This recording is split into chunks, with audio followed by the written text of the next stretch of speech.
Welcome back to the math warriors. उम्मीद करता हूँ आप सभी लोगों ने या तो जीडीएस का फॉर्म भर दिया होगा या भरने वाले होंगे। अब मैं आज आपको इस वीडियो में बहुत अच्छे से ये बताने वाला हूँ कि आप किस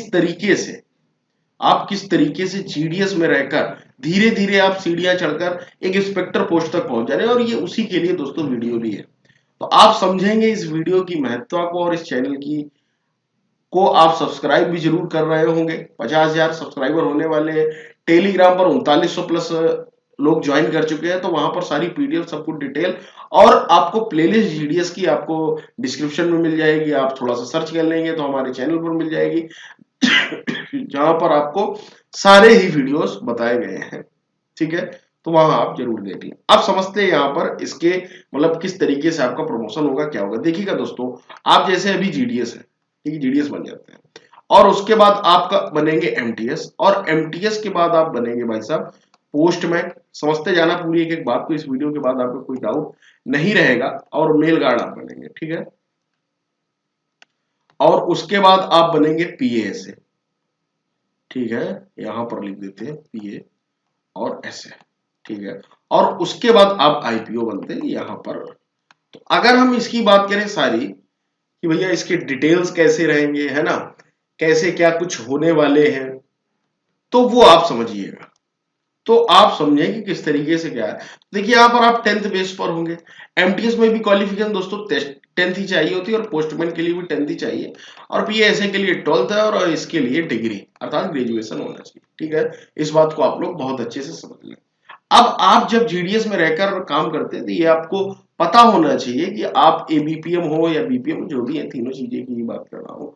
तो आप पूर्ण सरकारी नहीं, आपको एक फिक्स सैलरी मिलती है और डीए मिलता है केवल, और कुछ नहीं मिलता है।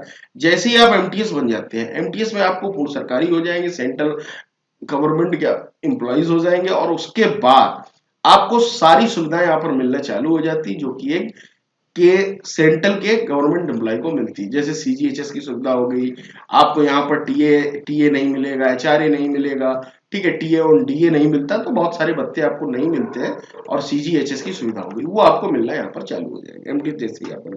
अब आप ये बनेंगे कब, जब आप 3 साल की जॉब कर लेंगे जीडीएस की, 3 साल की। उसके बाद इंटरनल एग्जाम। तो इंटरनल एग्जाम कैसे होते हैं, मान लीजिए वैकेंसी अभी है 10,000, मान लीजिए खाली है, तो 10,000 में से 4,000 वैकेंसी इंटरनल एग्जाम से भरी जाती है, बाद बाकी 6,000 एसएससी भरता है। आपको ये तो पता ही होगा, एसएससी का एग्जाम, ठीक है, एमटीएस के थ्रू आता है, एसएससी एमटीएस मल्टीटास्किंग स्टाफ, ठीक, जो अभी हाल ही में होने वाला भी है। तो ये सारी चीजें हो गई आपकी।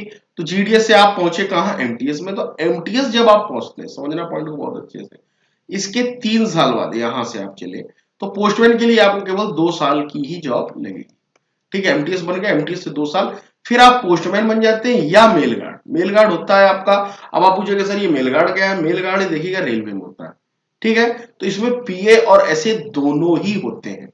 जिनको ना पता हो उनको मैं बताना चाहूंगा, पीए और एसए। पीए एसए में क्या होता है, देखिएगा, ऐसे होता है सॉर्टिंग असिस्टेंट, ये यहाँ पर लिखा हुआ है, पोस्टल असिस्टेंट और सॉर्टिंग असिस्टेंट।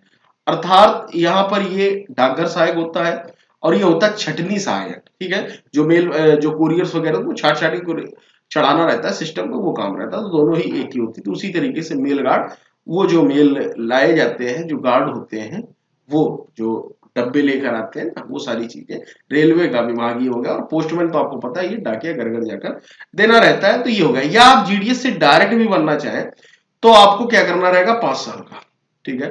5 साल बाद आप डायरेक्ट बन सकते हैं। लेकिन वही है कि कोई भी इतना इंतजार नहीं करता, जीडीएस से सीधे एमटीएस बनता। वही है, किसी का एग्जाम ना निकले इनकेस, तो फिर वो बात की बात है ना। तो इस तरीके से आप यहाँ आ गए। अब अगर आपको पीए और ऐसे पहुंचना है तो देखिएगा, 3 साल ये, 2 साल ये, 5। अब इसके पोस्टमैन के जस्ट 3 साल में इसका एग्जाम होगा, ठीक है। तो आप बन सकते हैं, या आप डायरेक्ट भी जीडीएस से पीए से बन सकते हैं। तो आपको पूरी जॉब होनी चाहिए लगभग 8 साल, 8 साल बाद ही आप बन पाएंगे। और आपको ये क्वालिफिकेशन भी होनी चाहिए। ऐसा नहीं कि आप मतलब जीडीएस की रखते हैं और आप 12th नहीं किया तो आप फिर एलिजिबल नहीं है पीएसए के लिए, ठीक है। इस बात को भी समझ ले, पी पोस्टल असिस्टेंट और सॉर्टिंग असिस्टेंट। और पीएसए की जब आप 8 साल की जॉब कर लेंगे पीएसए की, तब आपको कहीं ये बनने का मौका मिलेगा। तो ये बनने के लिए पीएसए का होना जरूरी, वो भी 8 साल। यहां आप डायरेक्ट नहीं पहुंच सकते। सिंपल सा बात समझ में आई। तो इस पूरे प्रोसेस में आप अगर देखेंगे तो आप देख पा रहे हो कि भैया 8 साल तो यहां लग गए, 8 दूनी 16 साल में अगर आप बहुत सिस्टम से चलेंगे तब आप इंस्पेक्टर बन जाएंगे। अगर मान लेते हैं आपकी 20 साल में नौकरी लगी तो 40 साल के आसपास आप बन सकते हैं। लेकिन होता क्या है कि भाई उसमें भी बहुत लोग पहले से भी हैं तो उनको अनुभव हो जाता है तो वो एग्जाम क्लियर कर ले, तो बहुत सारी चीजें होती हैं। तुरंत ही आप नहीं बन पाए, कभी वैकेंसी नहीं, कभी कुछ रूल्स बदल गए तो वो बदलते रहे। तो ये पूरा स्ट्रक्चर है दोस्तों, अगर आप समझ पाए होंगे तो ये आप समझ सकते हैं कि भाई साहब आपको पहले 10th 12th, ठीक है, और डिग्री मैं ग्रेजुएशन तक पढ़ा होना चाहिए। इसलिए मैं आपसे कहता हूं कि अपनी जो जब भी आपकी जीडीएस की जॉब लग जाए, ठीक है, तो सिंपल साहब उसके साथ पढ़ाई भी कंटिन्यू रखिएगा। ये नहीं कि आप पढ़ाई छोड़ दें, ठीक है, तो पढ़ाई का फायदा रहेगा, पढ़ते रहेंगे, डिपार्टमेंटल एग्जाम होंगे तो आपको भी प्रमोशन मिलते जाएंगे। एक बार आप एमटीएस बन जाते हैं तो पूर्ण सरकारी हो जाते हैं, एमटीएस के तुरंत बाद आप क्या बन जाएंगे, पोस्टमैन बन जाइएगा। तो सिलसिलेवार तरीके से जाएंगे तो चीजें ज्यादा आसान होंगी। तो कई सारे लोग यहां से भी मेल गार्ड बन जाते हैं, पोस्टमैन बन जाते हैं, फिर पीए से। तो ये पूरा स्ट्रक्चर है, ठीक है। 8 साल आप यहां से फिर यहां आएंगे, है ना। तो और इसमें जो है ये भी रहता है कि भैया आप अगर इधर से कोई आ रहा है जीडीएस से डायरेक्ट पीए से बनना मुश्किल हो जाता है, तो आप इधर से जाइएगा, ज्यादा आसान रहेगा, सिंपल सी बात है। इस बात को आप समझ लें। और एसएससी के थ्रू तो लोग आते ही हैं, तो आप डायरेक्ट एसएससी के थ्रू भी आ सकते हैं, वो तो चयन प्रक्रिया है ही, है ना। उम्मीद करता हूँ इस बात को आप लोग बहुत अच्छे से समझ गए होंगे। तो ये है इंस्पेक्टर पोस्ट पर आपको जो डिग्री ग्रेजुएशन चाहिए। अब अगर मैं सैलरी की बात करूं, आप लोग अगर सैलरी की बात करूं, ये दोस्तों होती 1900 ग्रेड पे की जॉब, 1900 ग्रेड पे की जॉब होती है। ये भी उसी तरीके की होती है 2000 के आसपास। और ये पीएएसए जो है, पीएएसए को 2800 ग्रेड पे मिलता है, जो एक अच्छा वेतन मिलता है। और इस समय तो ये एसएससी सीजीएल के थ्रू वैकेंसी हो रही है इस बार, इसको ना बताओ 20,000 के आसपास वैकेंसी, 19,600 कुछ है। तो ये देखिएगा पूरा स्ट्रक्चर आपके सामने मैंने दे दिया, जीडीएस, एमटीएस, पोस्टमैन, पीएसए।